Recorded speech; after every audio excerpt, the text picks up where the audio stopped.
Sometimes my little cousin-in-law from my third grandson from his previous marriage asks how committees play in the legislative process.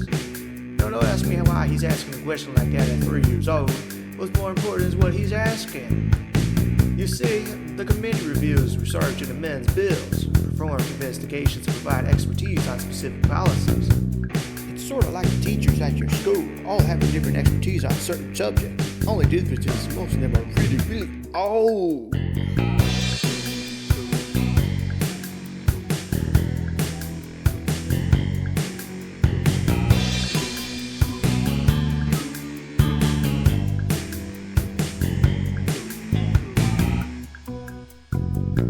Another question I get pretty often that definitely isn't from my little cousin but instead from my 2-year-old niece is, what are the roles of the House of Rules Committee?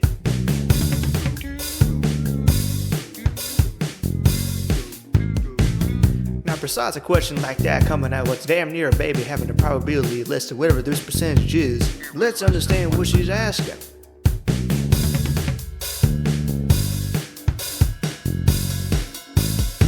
The House Rules Committee is responsible for setting the terms for debate on legislation, effectively acting as a traffic cop for the U.S. House of Representatives.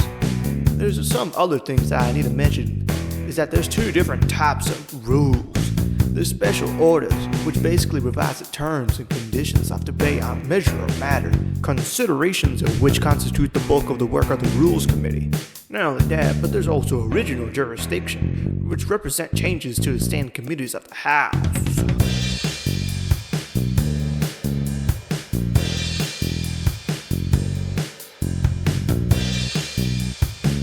Alright, enough of this nonsense. You're talking to Teutonic.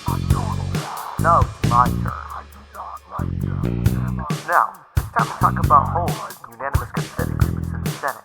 A hold is an informal practice used by senators to signal their intent to object to an unanimous consent agreement.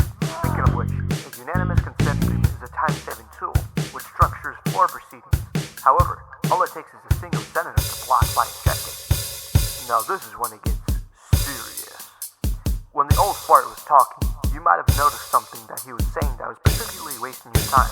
That, people, is what we call Filibustering! Filibustering is a legislative tactic that a senator or groups of senators will use to prolong a debate, to delay or prevent a vote on a bill or other measure. Now, thankfully, there's a way to stop a method called cloture, which is basically people voting to stop people talking nonsense and further delaying the bill. However, it should be noted that it requires a 3/5 vote in order for it to pass and finally put an end to it.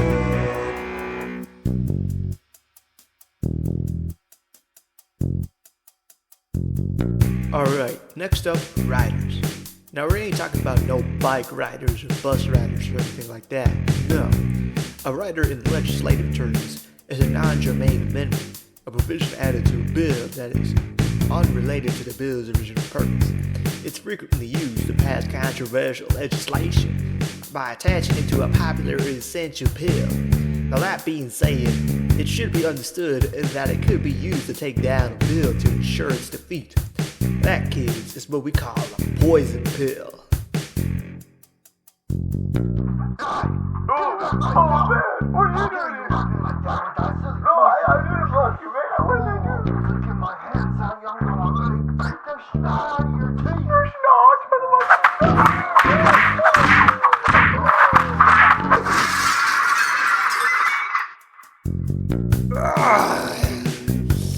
Anyway, folks, after my third grandson decided to take over my big grand old tomb, I want to throw it out there that there's one more big bad that a bill will need to go to: the president.